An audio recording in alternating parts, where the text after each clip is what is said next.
Hey there, beautiful. Happy New Year. So one of the latest, exciting things that have been happening is the Best Man final chapter. And I watched the entire series and absolutely loved it. I wanted to get into a little bit of what are the lessons that we can learn from each of the main characters that were displayed in the movie or in the series. So if you haven't watched it, spoiler alert. All right, so let's start off with Murch and his wife. So Murch and his wife Candace, they both ended up kind of living secret lives, right? They were keeping secrets from each other. In a marriage, we never want to keep secrets. Murch started doing MMA because he felt undermined. He felt ridiculed. He didn't feel like a man, so he was searching for something to give him significance, but he did not allow his wife to be a part of this. She found out on the low and was excited, but in regular life, sis would not have been, okay? If you knew your man was living a whole separate secret life, you wouldn't have been so happy and so excited, period. So I invite you, my successful single women, as you start relationships, as you get into relationship, as you decide someone is the one, choose to peel back the layers of vulnerability. Be vulnerable in what your desires, your wishes, your wants are, because that will only bring you closer in your relationship than pushing them away. All right, our second couple, Shelby and Quentin. Oh, snap. Shelby literally wrecked the house down, caused all type of chaos for Quentin, but he realized, you know what? This is the woman for me. Shelby was vulnerable enough, to put herself out there to be rejected. And how often are we too fearful to act on love because of our own things in our own minds instead of stepping out? She stepped out, sis. She stepped out. But also on top of that, they both came to a point where they knew and they understood that their crazy type of love was only good for each other. Now, it turns out they both have good business acumen. They both have great heads on their shoulders. Both are on the same wavelength in terms of vision for their lives. So that's why it worked. So when you're choosing someone, you want to choose someone who is aligned with who you are. Now, I am not saying to align with crazy. Let's be very clear, right? I'm not promoting that. But what we can learn is you want to be aligned. So the first is be vulnerable. The second is be aligned. Okay.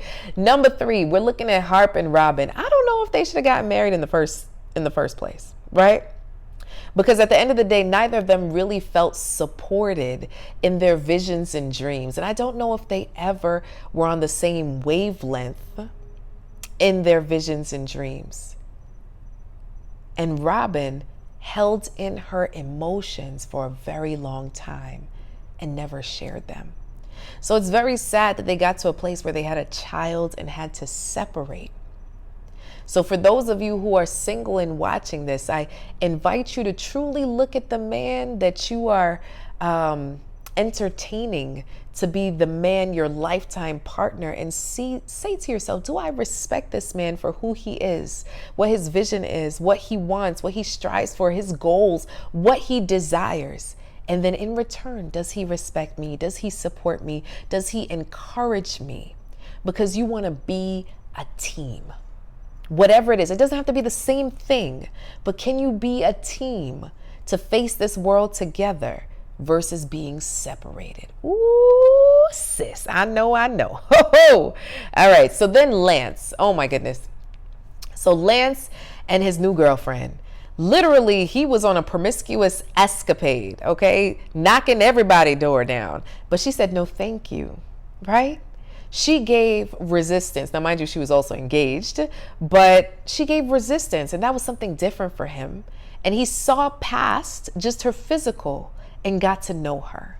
My invitation is for you to connect emotionally first with men before physically. Don't be in a rush to get physical with a man, because at the end of the day, if you're looking for lifetime love, that time will come. But you want to make sure if you even like him, right?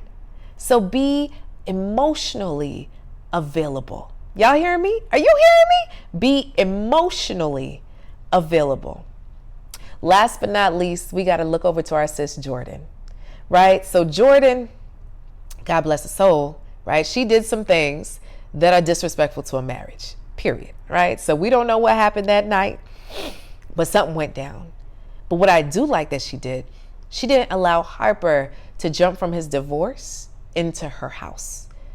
She said, figure yourself out first, right? Don't be anybody's rebound. Really make sure that he chooses you and you choose him. We are not falling into any relationships this year. It is all intentional. You feel me? So that's my really quick recap on all the couples and all the people inside of the Best Man final chapter. Did I miss something? Go ahead, make sure to message me on Instagram and just share with me what was your experience in watching the series. I want to hear about it. Make sure to share this episode. And in the meantime, in between time, get your love vision together, sis. We have our love vision challenge that is coming up. Ooh, ooh, ooh. And you do not want to miss out. It's a 4-day free challenge where I help you work through what I call your love vision. What I understand is that there is nothing wrong with you, just like many of the women in this show. But what it could be is that there is a fog and you just need clarity. And that clarity is creating your love vision. So don't miss out. I'm doing this for thousands of women around the world for free. Do not miss out. Get the clarity you need to get the love that you want. I'm Coach Cass, America's go-to love doctor. Until next time, keep loving, keep laughing, keep living.